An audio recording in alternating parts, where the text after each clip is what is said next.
Notice का जवाब जरूर देना। नोटिस 3 तरह के होते हैं। जैसे ये मैडम को नोटिस जो आया है तो इसमें लिखा हुआ है, ऊपर नाम लिखा हुआ है एडवोकेट। 3 तरह के नोटिस होते हैं। एक बैंक से नोटिस आता है, बैंक से नोटिस आएगा तो क्या लिखा होगा ऊपर, बैंक का नाम लिखा होगा। अगर वकील से आएगा तो लिखा होगा उस पर एडवोकेट, और कोर्ट से आएगा तो उस पर लिखा होगा न्यायालय या कोर्ट। कोई भी आए नोटिस, कहीं से भी आए, नोटिस का जवाब ज़रूर देना है। अभी इन्होंने क्या किया, नोटिस का जवाब नहीं दिया, अभी इनके खिलाफ हो गया ऑर्डर। अब अगर ये ऑर्डर का भी जवाब नहीं देते हैं, वैसे हम दिलवा देंगे इसका जवाब, नहीं देते हैं तो क्या होगा, अगला वो कोर्ट से लेकर के आएंगे नॉन अवेलेबल वारंट, फिर पुलिस आकर के लेकर के जाएगी। पैसा लिया है तो देना तो पड़ेगा, या तो पैसा दे दो, या सरकार लोन माफ़ कर दे, या आपको समय मिल जाए। ये 3 ही विकल्प होते हैं। जब कोई नोटिस आता है तो नोटिस का मतलब ये नहीं है कि वो आपको सीधा पकड़ के बिठा लेंगे। नोटिस का मतलब है वो आपसे इसकी जानकारी लेना चाह रहे हैं। मानो बैंक से नोटिस आया कि भाई आपका EMI बनता है, आपने EMI पे नहीं किया, कोई बात नहीं, आप बैंक में जाकर के लेटर का जवाब दो रिटर्न में। कभी भी बैंक से कम्युनिकेशन करो तो रिटर्न करना, ओरल नहीं करना। अभी हम लोग क्या करते हैं, फ़ोन पे बात करते हैं, बैंक के पास नोटिस रहता है, बैंक नोटिस इकट्ठा करता रहता है। जब कोर्ट जाएगा तो उसका इतनी मोटी फाइल होगी, आपके पास कुछ भी नहीं होगा। बैंक से जब भी नोटिस आएगा या कोर्ट से आया, कहीं से भी आए, सीधा रिटर्न में जाओ, बैंक जाकर के बोलो मेरी स्थिति ठीक नहीं है, मैं अभी पे नहीं कर पाऊँगा, मुझे क्या चाहिए, मुझे कम से कम 1 साल का समय चाहिए, 1 साल 6 महीने 2 साल, जितना आपको लगे। बड़े बड़े उद्योगपति जैसे अभी गौतम अदानी का 12,000 करोड़ से ज़्यादा का लोन अंडरराइट किया गया है। अंडरराइट का क्या मतलब होता है, SBI ने लिख करके दे दिया कि ये अभी लोन नहीं भर पाएंगे, इनकी स्थिति ठीक नहीं है, जब स्थिति ठीक होगी भर देंगे। हम भी तो यही चाह रहे हैं। जब बड़े बड़े अमीरों का 12,000 करोड़ रुपए अंडरराइट किया जा सकता है, हमारा कितना लोन है, 2 लाख 4 लाख 5 लाख 10 लाख 15 लाख 20 लाख।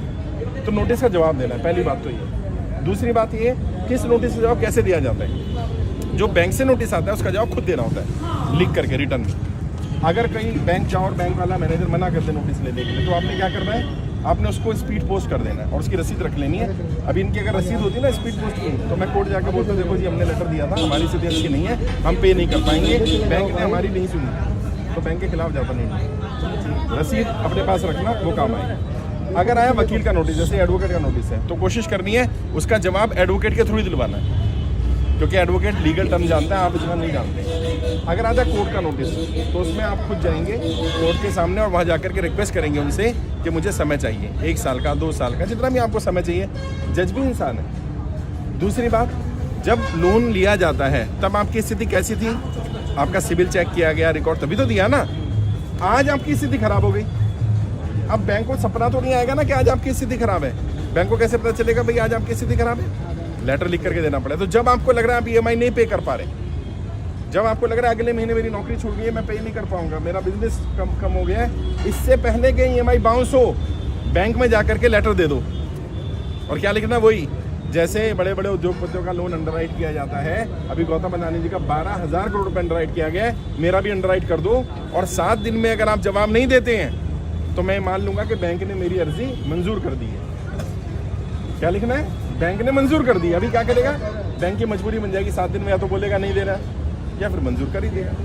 अगर मंजूर कर दिया तो भी ठीक है, हमें समय मिल गया, और नहीं करता है तो फिर हम आगे कोर्ट जा सकते हैं। जब भी कोई नोटिस आता है जवाब देना है, बैंक से कोई जवाब आता है, कॉल आती है, बात करिए। कोई रिकवरी एजेंट, कोई बैंक का, कोई NBFC का कोई व्यक्ति बदतमीजी करता है, उसकी कॉल रिकॉर्ड करो, वीडियो रिकॉर्ड करो, कॉल रिकॉर्ड करके वीडियो रिकॉर्ड करके उसका वो एक एविडेंस के रूप में यूज़ करेंगे। हमारी टीम से संपर्क कर लेना, हमारी टीम मदद करेगी। बहुत सारी रिकवरी एजेंसी हमने बंद कराई हैं, बहुत सारे रिकवरी एजेंट की नौकरी गई है, क्योंकि आपने पैसा लिया लेकिन किसी ने आपको गुलाम नहीं बना लिया है। आप गुलाम नहीं बन गए, वो आपके घर आके बैठ जाएगा, गाली गलौज करेगा, बदतमीजी करेगा। ये अधिकार बैंक ने किसी को नहीं दे रखा। अगर कोई ऐसा करता है तो वो इलीगल माना जाएगा और उनके खिलाफ कोर्ट भी एक्शन लेगा, और आप पुलिस कंप्लेंट भी कर सकते हो, पुलिस में केस भी कर सकते हो, FIR भी करा सकते हो, 2 साल तक की सज़ा मिल सकती है उस व्यक्ति को, और आप कंपनसेशन भी मांग सकते हो कि मेरा मानहानि किया इसने, मानहानि का केस कर सकते हो। बाकी मैं कोशिश ये कर रहा हूँ कि सबका लोन माफ़ हो जाए। स्थिति बहुत ख़राब है। सरकार के ही आंकड़े हैं, पिछले 5 वर्ष में 50,000 से ज़्यादा व्यापारियों ने आत्महत्या की है, और किस कारण से की है, सिर्फ कर्जे के कारण की। तो सारी समस्या जो है वो कर्जा है। जब नोटबंदी, GST और लॉकडाउन, ये 3 ही समस्या लोग बता रहे हैं। जब भी मैं लोगों से बात करता हूँ, लोग कहते हैं साहब नोटबंदी से पहले व्यापार ठीक था, नोटबंदी आई, झटका झेल ही नहीं पाए। कई लोगों का सर नोटबंदी के बाद तो ठीक रहा, फिर भी मैं मैनेज कर गया, GST जब लगा तो हमारा व्यापार बंद हो गया। कई लोगों ने सर GST का फर्क नहीं पड़ा, लेकिन जब लॉकडाउन लगा तब हमारा व्यापार बंद हुआ, उसके बाद हमारी स्थिति खराब। तो चाहे नोटबंदी से हुआ, जीएसटी से हुआ, लॉकडाउन से हुआ, अगर सरकार की किसी नीति के कारण व्यक्ति का व्यापार बंद हुआ, नौकरी छूटी, तो उसकी जिम्मेदारी सरकार की है और वही जानकारी सरकार तक पहुंचाई जा रही है। अभी लेटेस्ट की बात करें तो 2,65,000 से ज़्यादा लोग आवेदन कर चुके हैं। जब ये संख्या 1 लाख हुई, उससे पहले सरकार बात नहीं कर रही थी, लेकिन 1 लाख होते ही आरबीआई ने जवाब देना शुरू कर दिया।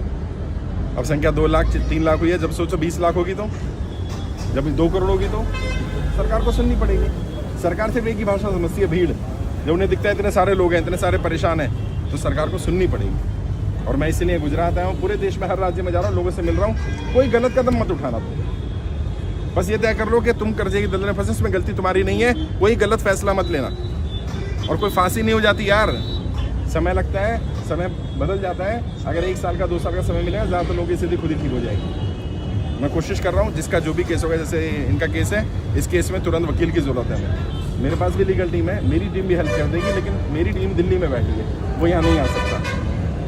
मैं फ्री में काम कर रहा हूँ, कोई चार्ज नहीं ले रहा, लेकिन आपको वकील की तो फीस देनी पड़ेगी, तो आप अपना वकील खुद रख लो अपनी जान पहचान में, जिस पे आपको भरोसा हो। उसे गाइड हमारी टीम कर देगी। कर्जा मुक्ति अभियान में 1 रुपया भी किसी को नहीं देना है, ना फॉर्म के नाम का, ना रजिस्ट्रेशन के नाम का।